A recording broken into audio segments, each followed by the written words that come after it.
I'm just upfront. I'm honest with them. I don't sugarcoat or anything. I'm straightforward. And then I explain to them why their cost is the cost.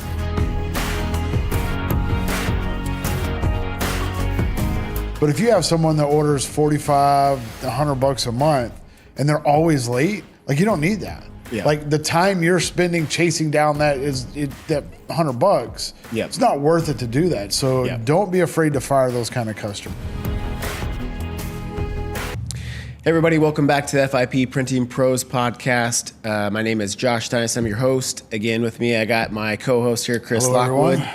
And today what we're going to be talking about is how to know how to price your work without underselling yourself.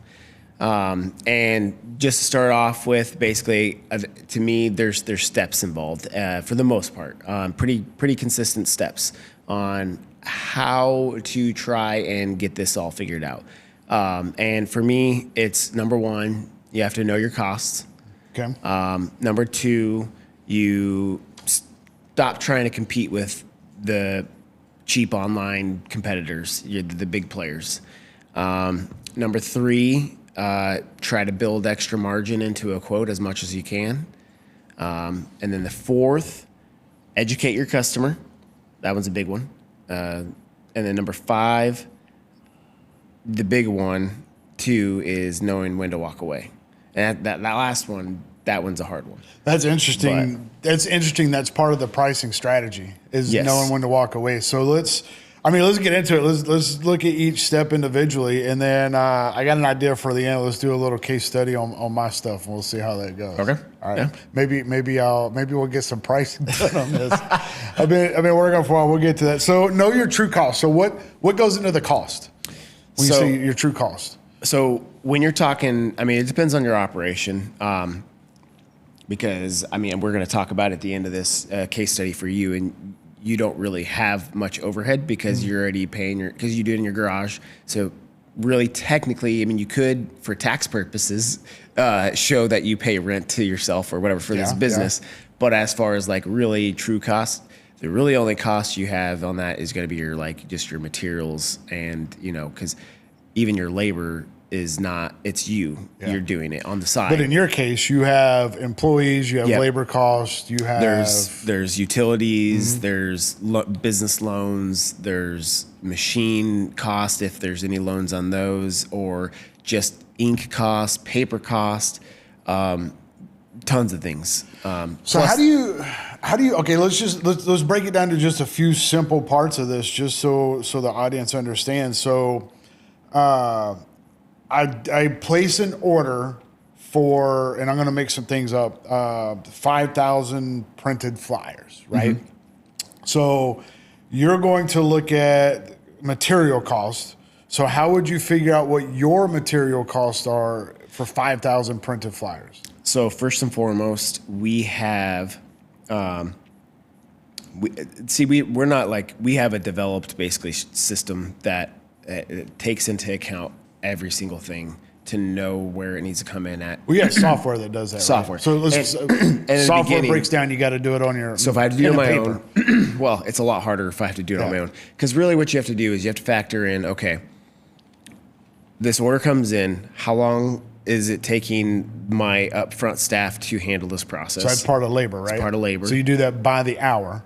Correct. Just for this example, so we would say it's not. We honestly, I'll be honest. The way we kind of technically do it is, unless it's a really in-depth thing, we don't really charge for the upfront part of it. I don't take that into account, but really, you should. It doesn't. To factor that in is difficult because every one is going to be different. Well, for this sake, maybe we could say there's. Let's say it takes 15 minutes. Right, or a certain charge for the designers. Yes. Yeah. So whatever it is, $50, right? Yeah. Okay. So it's $50 for the labor for the upfront cost. Now you've got the material cost. How do you figure out how much you're going to spend per sheet or whatever it is for those 5,000 flyers? So per sheet we have a cost, and then we have a markup that we mark up that particular sheet that automatically before you add an ink or any of that process. All right, Just so straight. what's your markup? It depends. Again, we do have certain things. What it is now, the larger the order, the less the markup. The smaller the order, the more the markup. So why is that? The reason why you do that is because there's a lot that doesn't get taken into account. Because the less the quantity, you really have to factor in a lot of setup into the cost. Whereas if you don't take that setup into account, you're losing a lot of money. So on the smaller amounts, you bump that price up because okay, for instance, let's say it's a 50,000 run. It takes my guy 15, 30 minutes to maybe an hour to get that fully set up, the stock all cut down, ready to go, and everything. It doesn't really take him much more to do everything he's got to do to set up for that 50,000 run than it would for 100.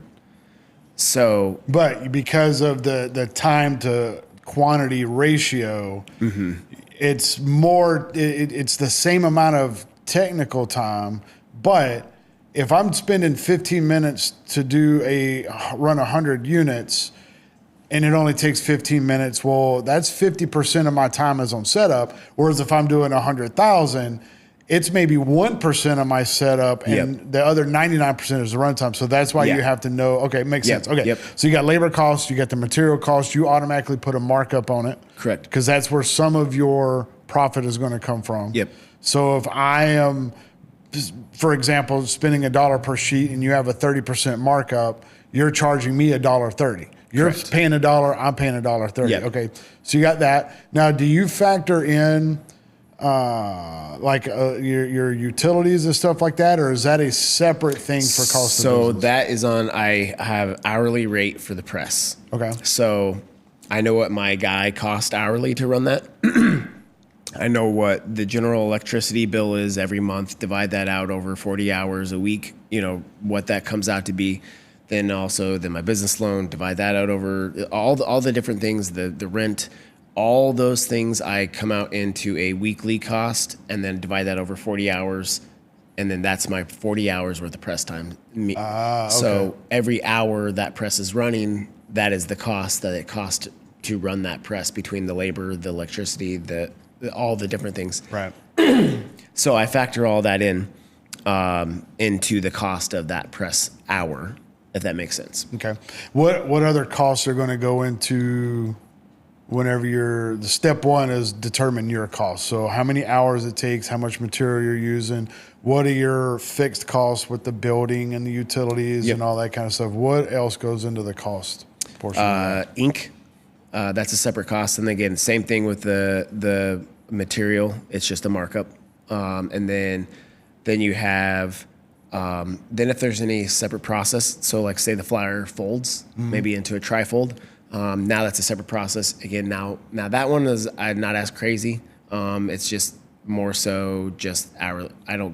I could do the same thing I do with the press, where it's divide this out, divide that out, but I don't do that. I just do hourly, basically, of what typically it takes to run those in an hour, and then put a markup on that. Okay. And then what about accounting for mess ups or waste, or do you account for that too? Our software does that. We always have a certain percentage of waste, because there's always, especially in printing, there is you're going to lose several different sheets to get your make ready, is what we call it, done and over with. Because while you're trying to get the press up to like par with the design you're doing, you're going to lose a lot of them. You just basically toss because it didn't get the right coloration combination or anything like that. So there's already some that immediately will be tossed. So you already factor that percentage in. And just over time, we've learned what that is. I don't know what that is, remember, off the top of my head. I know we factored it, and then we put it in the software now. Okay. All right. So let's look at an example to kind of get people to understand. So let's just say you run a lawn care business. You're going to start a lawn care business. You need to know how much your equipment is going to cost. Yep. You need to know what kind of maintenance you're going to do. I would probably say on a monthly basis, how much fuel you're going to consume. And this is assuming that your equipment ran for the work day for 8 hours a day or whatever it is, right? Yep. And then you got to factor in how much you're going to pay somebody, and assuming again that they're going to work, for the full 8 hours, 5 days a week. So you add all of that up, and then so now this, in order for me to work, and then so if you do it over a week period, you divide that number by 40, and say it cost me $85 an hour, for example. I'm making up numbers. $85 an hour for all of my costs to do an hour's worth of work. Now I know what my costs are, and now the next step is I have to determine how much profit I want to make, and that's where I start to set my prices, right? Correct. Okay. Yep. So that's where you figure out what your profit margins need to be, how much money you want to make as the owner, all those kind of things. So that's where I'm going to spend this money in order to produce this thing. Mm-hmm. I want to make 30%, so I essentially have to charge 30% more than what it cost me. Yep. Essentially, right? So that's knowing your costs and all that. Now, the next thing you said was don't compete, particularly in the print business, with the online people. Why? Yeah. First of all, is it important to know what they charge? Yeah. And then how do you not compete with that?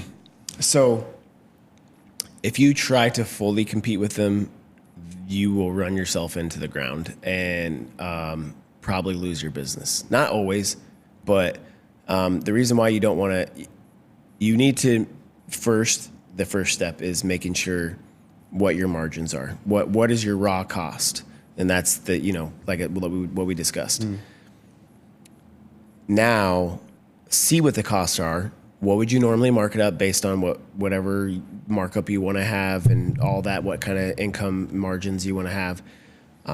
Now, does that make sense against your competitor? If it is, then great. Then yeah, you can compete with them if you want.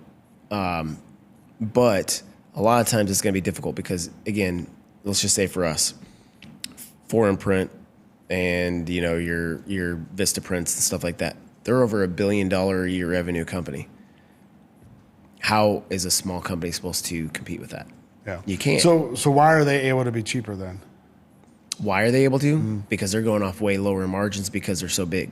Well, and they order their cost of goods is and that's the other thing too. Way less. That's the biggest thing. Actually, that is probably the biggest thing. They're probably not really losing their margins, to be honest. They're just able to now.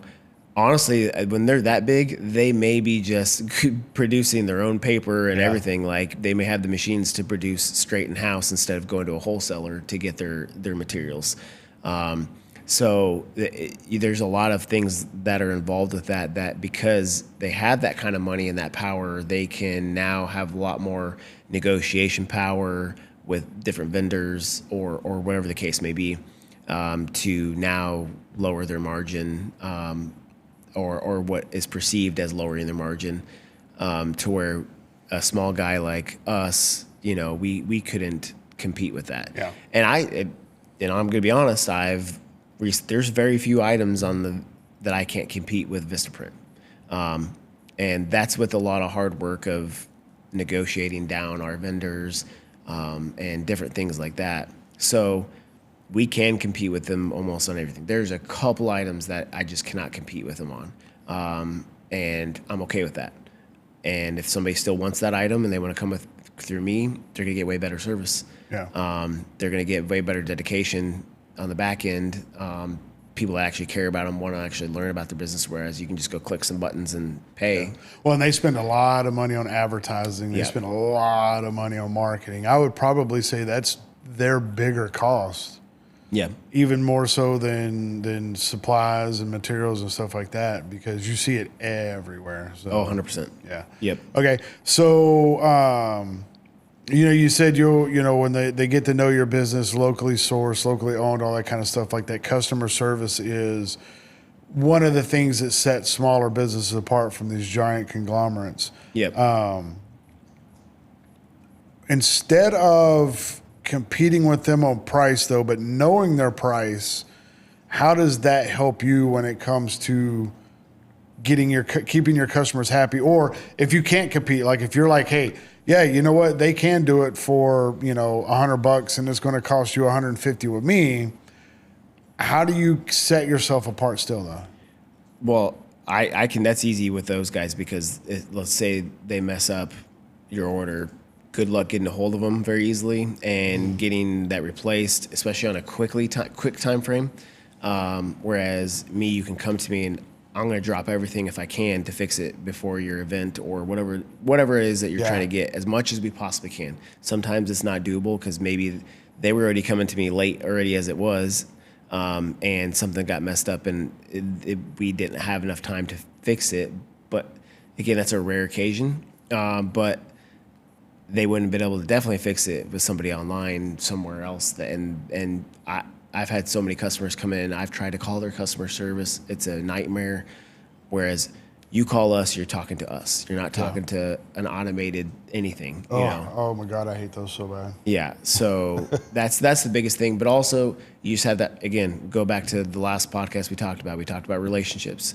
I don't know how many, especially our top customers, they know they could go get cheaper on some things elsewhere, but they've tried to go cheap. One of my customers in particular, it's actually my biggest customer, has tried to leave us before to go to the cheaper. They came back. Yeah.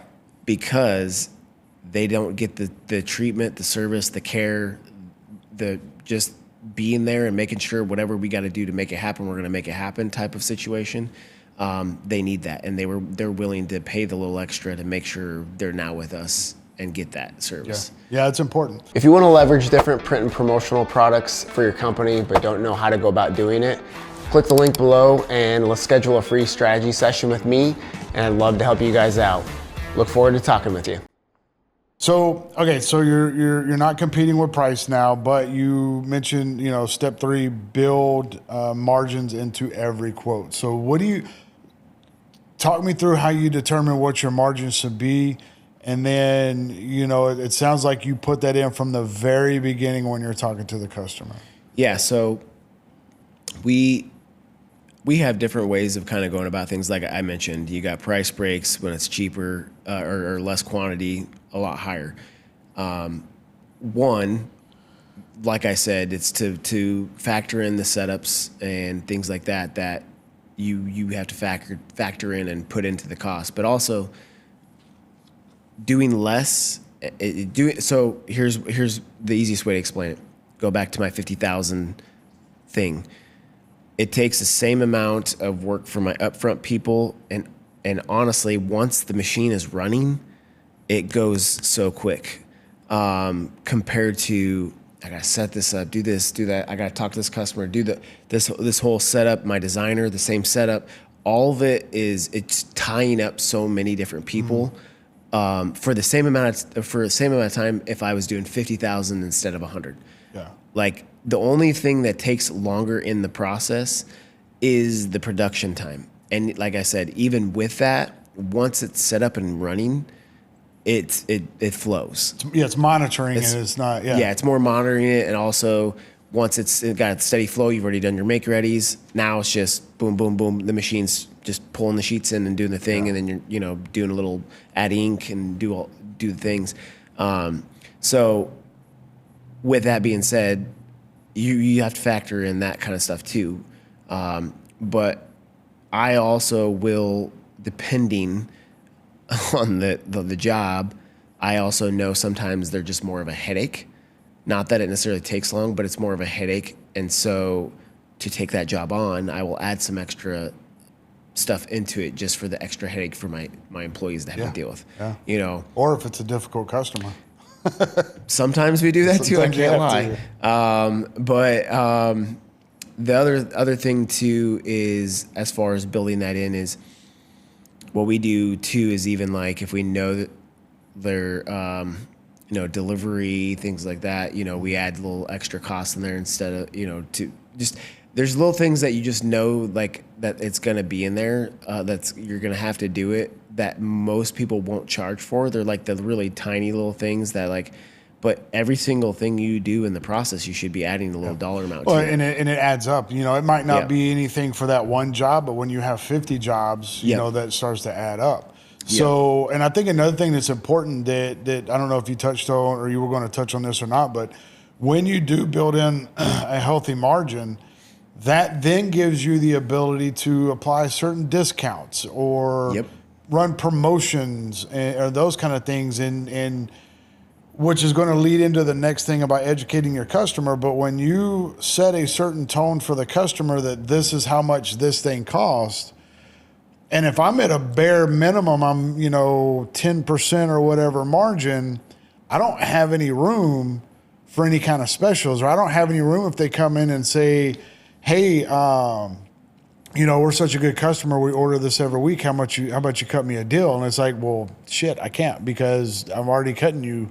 Everybody gets the same price, so it's hard to do that. So One other thing that on this topic that I just thought of that I implemented for us was on our press, not our digitals, because digitals, whatever, they just pop through like a copier. But the press is one thing that was not getting accounted for was our cleanup after each job.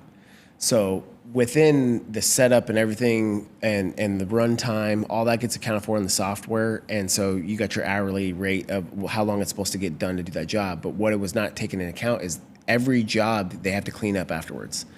Oh, yeah. And the so teardown, yeah. an extra 30 minutes or so, whatever that looks like. All I did was add an extra cleanup fee of $15 on every single press job that was never being accounted for. And that added like several $1,000s on the bottom line for the entire year. Yeah. Just by adding $15, which is not noticeable on a big order. So the customer doesn't, it's nothing that's going to, just come out to them. But every tiny little thing like that you do. So the other thing I did too is added like an extra $5 fee to every job to help cover my credit card fees. So instead of charging my customers, like a lot of companies will do 3% or whatever. Whatever the credit card company charges, yeah. I just do like a flat $5 fee, just as like a just because kind of charge. What's your administrative costs? Even if it's 100%. not the credit card charging you, someone still has to go to the bank and do that deposit. Someone still has to, whatever. So yeah, Correct. I mean, it still costs time. But when and we time is do money. 250 of those a month, Yeah. I mean that right there is a lot of money, and then you take that over the year, that adds up. You know what I mean? So that's what little things like that are just a little extra that really make a big difference. Now, how do you educate the customer? As far On pricing. I'll be honest. I'm just straight on. I'm just upfront. I'm honest with them. I don't sugarcoat or anything. I'm straightforward. And then I explain to them why their cost is the cost. Most of my customers don't need that explanation, but also I'm just very transparent. So like just a very small change, like you wanted this, just FYI, this is XYZ. Just whatever that is, I'm just letting them know. And they're like, oh, no problem. I was like, no problem. I just like to let you know because I don't like you to get the bill and then have the surprise. And I've never had anybody when I'm just telling them up front, like, oh, this is going to be this is going to be that. They are like, no problem. And then when it comes to the invoice, instead of them coming back to me, then like, what's this charge? What's that charge? Why is it so much to print? Well, let's see. I have to pay 3 people in the process. I have, this and that, and the cost of paper and the cost of ink and, maintenance and all those kind of like that money has to, and oh, by the way, we still have to make a profit. Yep. So, like you said, it cost me $85 to print this for you. So I'm charging you $100. And so, yeah. Yep. And I think that goes back to what I said earlier about when you build in that margin, you're training your customer from that point how much certain things are going to cost. So it's from the very beginning. Yep. Yeah. Yeah, 100%. Okay. Yep. Now, the last thing on here, and I love this, know when to walk away. What are you walking away from? Well, I shared the last episode. I won't go into full detail because it explained it. But basically, I had a big job that when I took over the company, that revenue was great coming in. But when I really broke it down, I was making pennies on the actual, and actually probably losing money when you really factor everything in. And I had to basically walk away from that despite seeing that huge revenue amount. The other thing I would say is we don't want every customer. And the reason why I say that is I've had a couple different situations where they've been extremely rude to some of my employees. And, you know, I'll sit back and I can hear some of the disagreements, and most people aren't just straight up just over the line. They're just, you know, upset about something, or they just want something that we can't offer, whatever it is. Yeah.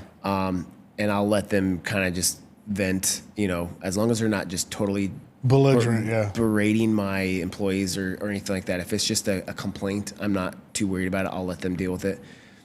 But I've had a couple situations where, well, I've had one where they were inappropriate with one of my girls, like coming on to them, and I had to come out there and stop that. And then two, I had somebody that they just were not listening to her.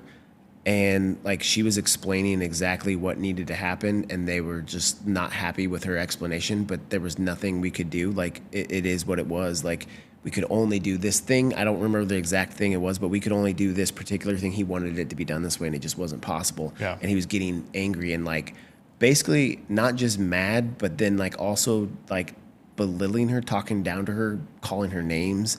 And I finally had enough, and I came out there and I pretty much told him, there you go, you need to leave. But I'm not any. He's like, you're gonna fire me and not, you don't want to make money. You I was want like, to turn over, you don't want my $200? yeah. And I said no. Now if you're gonna treat my people like that, that is not welcome here. We've actually asked people to leave our RV park because of the same thing. And you know, there was one that told our property manager, they were like, I'm your bread. How'd they put it? I'm your bread and butter, your breadwinner, or something like that.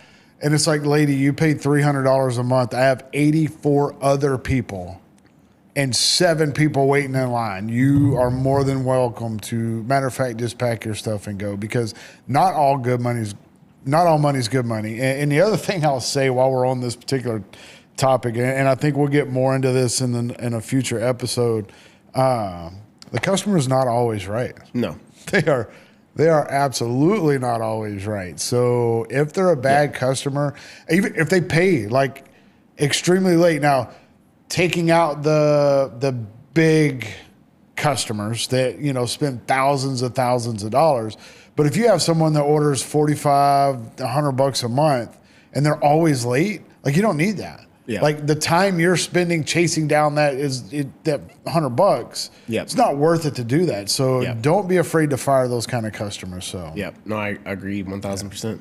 So let's run through a little exercise. I'll tell everybody what I do as a hobby. I like to build American flags out of wood. Is one of the things I do. I'll do a whole lot of woodworking, but the American flags is kind of the one that I'm doing right now. So they're really cool. They're wavy. I hand carve all of the stars on them. You know, the burnt where you just Google wavy wood and American flag, and you'll see what I'm talking about. So I have had a problem figuring out what to charge for these things. So what process would you go through to figure out what to charge? So what I would factor in is, first and foremost, you got to buy a piece of wood, or 2x4s. Yep, they're made out of 2x4s. So with that, you need to know exactly how many 2x4s go into that. Also factor even if like you have to cut off certain, and then that's just no longer even usable. Yep, there's waste. Yep. So make sure you pay that whole thing, not even the waste, because you're not going to be able to use that for anything else. So you want to factor that whole cost there. Okay, so it takes about, so I can do 2 flags with 7 2x4s, which is roughly about $35. Okay. And that's just in the wood itself. Glue, you got glue, you have stain, you have gas for the propane torch, I have tools that, you don't like, I could probably do 100 flags with the same tool. So that was like a one-time purchase.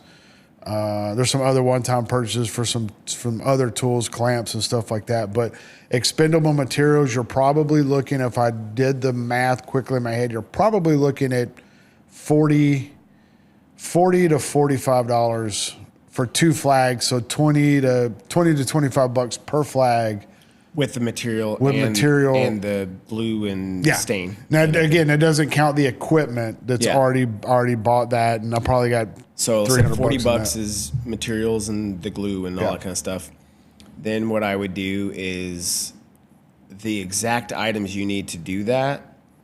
I would say it's what, $500. So I got about $1,000 worth of tools that I use in the building of these. What I would do with that is I would factor in how much of the life of that tool would that be. I'll say it's, and you don't have to be legit on like, cause maybe it's going to last you 12 years or more, but divide that over a couple years. Okay. Is what I would do. How many do you think signs you can make in that couple years? Divide that over that, add that into the cost. Okay. So let's just say over the 2 years, it comes out to $5 per flag if I was consistent in the number of flags above. So $5 for equipment over the course of 2 years. So now we're up to what, $30 $45. per flag? 45. Or well, that's for 2. So if I did just 1 flag, it would be about 25. So now we're at $30 for 1 flag. $30. Now you got to figure out what hourly wages. Okay, that's been the hard part. Well, the hard part for you on this one, I'm guessing, is because you're very particular and you take in your sweet time. I take a lot of time because it's all done by hand. Yeah, so it probably takes me from start to finish to do one of these flags. If I'm doing one at a time and not doing it in bulk, probably takes about 4 hours, 5 hours. Okay, so let's say $25 an hour. That's $100. Okay, that might be a little too much. I don't know what you sell them for. Well, that's the part. Well, when you go online, and this goes back to when you look online, what people are selling them for, depending on the size. So the standard size is, it's 24 inches by, it's like 36, something like that. I've seen them go from anywhere from 250. Some of them go as much as like $600 a piece. Okay. So maybe we can do that then. So let's take it down a notch though, just to be, because I think 25 might, for this particular thing, might be a little too much because there's other things I'm going to add in there. Okay. So let's just say $15 an hour. So that's $60. Okay. So we're at 90. Now what I would do is, because you're using your garage, you're using electricity, you're using your house, whatever, tying up the garage. So let's just say $2,000 is your mortgage. I know it's probably higher. It's a little more than that. Being in Florida, it's probably higher. It's a little more than that. Let's give a safe $2,000, and let's say that is what, an eighth of the house. Yeah. So an eighth of that. Well, my math, I'm not bad here. What would that be? 250? No, that's too much. See, I'm going too much. Maybe we. Let's just say it's $150. 150. Yeah. Maybe we're adding too much in this. That's what I'm saying. This is where it does become hard, because for a business like this, you want to factor in all those things, but you also have to know what it'll sell for. Yeah. Unless you're just straight cost, but because what I'm trying to do is get your base raw cost and then mark it up. Yeah. But maybe we could do it where it's just thrown in there and that is your cost. Well, if we looked at, like, let's go back to the labor, right? So if we just look at what my hourly rate is for my normal day job, it's $37 an hour. There's no way you could do that. So even if it's like you said, half of that are just $20 an hour, so that's $80. Yeah. So you're at about 120, 130, give or take, for the material and the labor. Yeah. And even with that labor, that kind of factors in the use of the garage and all that kind of stuff as well. Yeah. So I would say that would be the safe number. And then what I would do is, again, you've got to do the research, see what these particular type of ones you're doing, other out there, what they're selling for, and are they selling at a good rate? And if that is the case, you say 260 is the good rate, then then you could easily double your 130, mark it up 2 times. That's what you charge it. But if you're seeing it higher, by my guess is the higher end ones probably are not selling at as much of a clip. So do you want to be more on the niche side and get that, more like, because I think you do like wavy stuff even. Mm-hmm. Yeah. Yeah. So I imagine those are more unique. There's not as many people. All right, there's not going to be 2 alike, that's for sure. Yeah, there's probably not even going to be as many people that do that because it's a little more skilled rather than just a flat flag. So you can bump that even up for just the uniqueness of it. Yeah. So this is where it's tough because I can't just like give you a number. It's more of a gauge of at the very least, you got to know what your raw costs are. You got that figured out, 130. I wouldn't take anything less, especially for this type of thing, more than double. Yeah. So 260 is your bare minimum. But if the market you can see doing any wavy, the niche ones are say 500-600, maybe you find a good medium range where maybe up in the 400s. Yeah. That's what I would probably say. Yeah, and that's some of the pricing. That's what it is. It's there's no easy answer. It's kind of figure out what the market's doing, what's the uniqueness, what's your raw cost, and then blending it. Well, and here's the cool thing about it too, and this is for everyone to understand. This is why I wanted to go through this, because I went through this trying to figure out what to charge and everything. If you set your costs low enough to where you're gonna make money and people are gonna order, but you're getting more orders than what you can handle. Yep. Well, now I need to increase my price because I actually want less orders. Yeah. But I'll still make the same amount of money because I'm spending less time doing it. I'm selling less, but I'm making more per item. Yep. So that's important. And I'm glad we went through that because I want people to understand that when they're looking at their pricing and all that, it's not just about how many orders I can get sometimes. Yep. And this goes back to having the right customer and saying no and all that kind of stuff, because I've actually heard conversations. I've had conversations with like contractors, electricians, stuff like that. They're like, if I don't want to do a job, I'm going to go bid at some ridiculous amount. And they've even said, there's been times I've got those jobs and I didn't want to do it, but I quoted so much money that was worth it, that I had to. Like I was I was going to make like 200%, so I had to go and do it. Yep. So when we're talking about the pricing strategy, I just want everyone to keep that in mind. It's not always about can I get more business, but can I get a better value out of less business? Yep. And finding that happy medium, that goes back to the lessons we talked about, in one of the earlier podcasts about cash flow, is when you're balancing how much am I spending, how much am I working, and how much am I spending and how much am I making, but how much am I having to work to get that? Yep. And so if you want that quote unquote work-life balance or whatever, sometimes that means you raise your prices so you get better customers.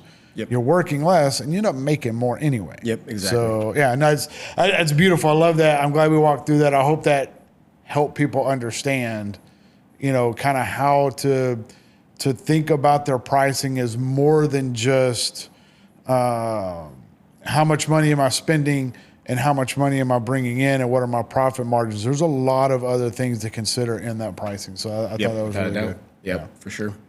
That kind of does it for this episode. If you got anything, throw it in the comments, like, subscribe, and hit that notification bell.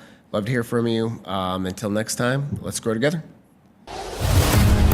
It's time to step up, yeah. It's grind time, no more letting up. No, running faster, further, no more running up. Yeah, giving my all, no more giving up. Listen to me, step, it's time to step it up.